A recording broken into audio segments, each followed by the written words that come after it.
Вітаю, друзі! Знаєте, коли в листопаді 21-го року я казав про те, що буде повномасштабне вторгнення, я радив збирати тривожні валізи, щоб врятувати родини, жінок, дітей, то влада тоді пропонувала готуватися до травневих шашликів. До речі, а окремі представники цієї влади, наприклад, як Олексій Арестович, пропонував розбирати тривожні валізи. Багато хто мені тоді не повірив. Хто був правий? Коли в березні 22-го року ми разом з Євгеном Магдою казали, що треба займатися питанням біженців, ще раз, в березні 22-го року, інакше мало хто з них повернеться, то в Офісі Президента казали: повернуться, нікуди не дінуться. І багато хто нам з Магдою тоді не повірив. Ну і хто був правий?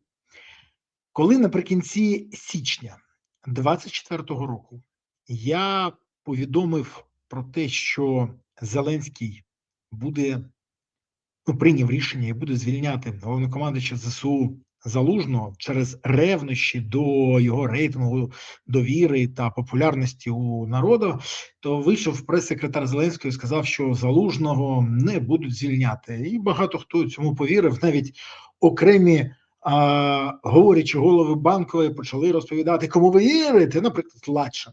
Тому Лачин, мудак і балабол не вибачився і досі, бо мудак і балабол. Але хто був тоді правий? Коли восени 24-го року Зеленський з трибуни Верховної Ради пообіцяв 3000 ракет, і при тому пообіцяв їх до кінця 25-го року, то я одразу сказав, що це неможливо виконати через відсутність технічної та технологічної бази. Ба більше я довів це на підґрунті аналітики, даних, які в мене були, а це можна було знайти, якщо попрацювати і з відкритими джерелами, і просто з інсайдерами, що це неможливо. Так от тоді мені теж багато хто не повірив, і почали казати, що «О, ти не хочеш вірити в таке хороше». Я хочу сказати, що я хочу вірити в хороше. Але я не вірю в однорогів, які серуть рожевими зефірками чи чимось іншим, що неприродне. Але мені тоді ніхто не повірив, ніхто, багато хто. І хто був правий? Є ці 3000 ракет чи нема? Коли в липні 25-го року я повідомив, що Зеленський хоче запровадити проти мене санкції через мою критику та вказівки на корупцію влади, то багато хто мені тоді не повірив. Але санкції вдалося збити тоді тільки через реакцію з боку Ради Європи. Ну і хто був правий? Зеленський зараз через цю критику все ж таки запровадив санкції на мене, утаємнивши причини офіційні, тому що їх немає. І, до речі, це дуже цікавий момент, тому що Зеленський запровадив санкції через те, що я ставлю постійно запитання, хто такий Вова, для якого будують дім в династії біля будинків Єрмака, Міндіча і Чернишова. Вова на це не відповідає, хоча ми всі знаємо, хто цей Вова. Але тоді, коли я пояснював, мені казали, та які санкції, не може бути, Зеленський ніколи на це не піде, бо це безглуздя. Хто був правий? В липні цього року Зеленський довів, що правий був я. Коли 28 липня цього року Зеленський вийшов від Трампа і заявив, що зустріч пройшла дуже позитивно, що домовилися про ліцензії та виробництво Петріот, а Вітков і зять Трампа Кушнєр незабаром приїдуть до Києва, то я тоді поговорив зі своїми джерелами в Вашингтоні, одразу написав, що це брехня, що виробляти Петріоти Зеленському не дадуть. А візиту спецпредставників Трампа не будуть. І тоді, пам'ятаєте, величезна кількість банкоматів, які озвучують тези Банкової, писали, на День Незалежності вони гарантовано будуть. І навіть вкидали це тим ЗМІ, які мають повагу, репутацію. І ті писали, тому що ж, як, не можеш брехати? Може. Влада може брехати. Я тоді попереджав, це брехня. Мені не повірили. А хто був правий? Я можу навести ще десятки прикладів того, коли я був правий, але багато хто не хотів вірити. Бо болісно було прощатися з ілюзіями і хибними надіями. На жаль, люди так влаштовані. Зараз я вам кажу те, в що ви знову можете не вірити, але це вже факт. У Зеленського паніка. через переляк, що Мудра може піти на угоду з САП і НАБУ і дати покази. Як кажуть, злі язики з Банкової, які дуже добре знають, в чому там нюанси, які інформують мене про багато що. Вова нещодавно волав, тупаючи ножками на 4-му поверсі, якщо вона заговорить, то я сяду, то ми всі сядемо. Треба щось робити. І він, до речі, має рацію. Я погоджуюсь з ним на 100%, тому що Мудра займала ту ж саму позицію в Офісі президента Зеленського, яку займав Портнов в адміністрації президента Януковича. Ви уявляєте і розумієте ви, скільки знав Портнов і скільки б він міг дати, які покази на Януковича? А тепер уявіть собі, що така ж сама людина – це Мудра, яку теж взяли, яка, до речі, розповідає на записах, що отримувала 30 тисяч щомісяця від якогось Кирила в Офісі президента.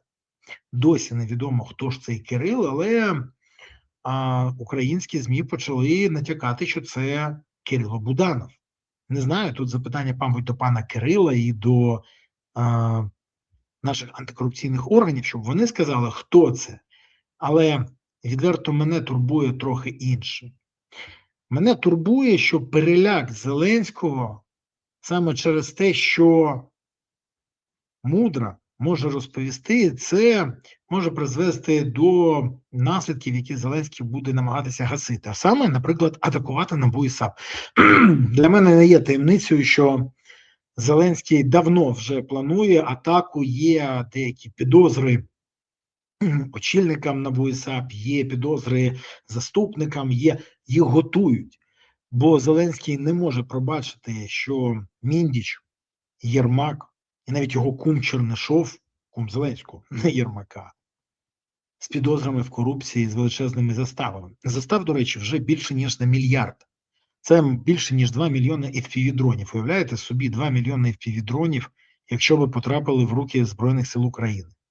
Це мінус вся російська армія. Але застави за оточення Зеленського, які отримали підозри в корупції, є, а от 2 мільйонів дронів, які б могли допомогти Збройним силам України, немає. І от що я вам хочу сказати.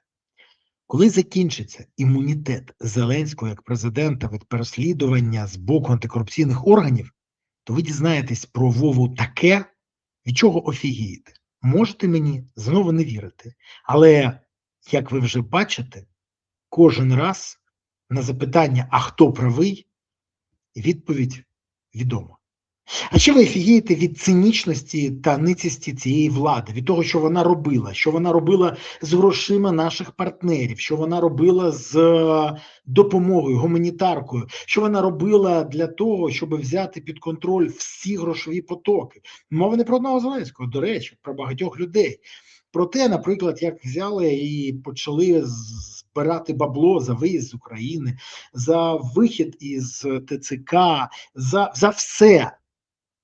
Ця влада косила на всьому.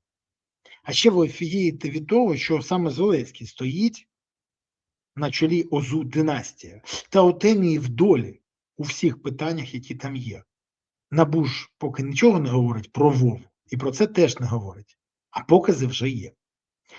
І так, злі язики з Банкової і деякі інші джерела мені повідомляють, що Зеленський стоїть не так, а що у Зеленського є доляха в Фаєрпойнті, і він стоїть серед реальних стейкхолдерів, а не серед тих, хто офіційно записаний.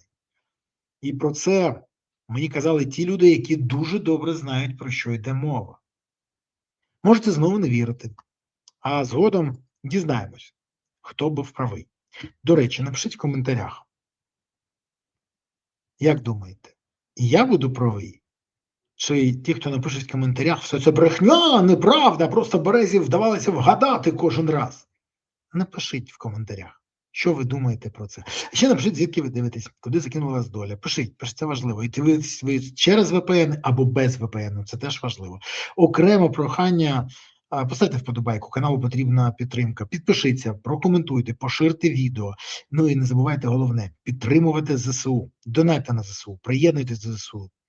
Допомагайте ЗСУ.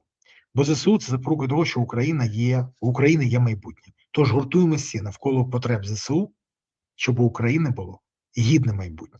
Дякую вам, Па-па.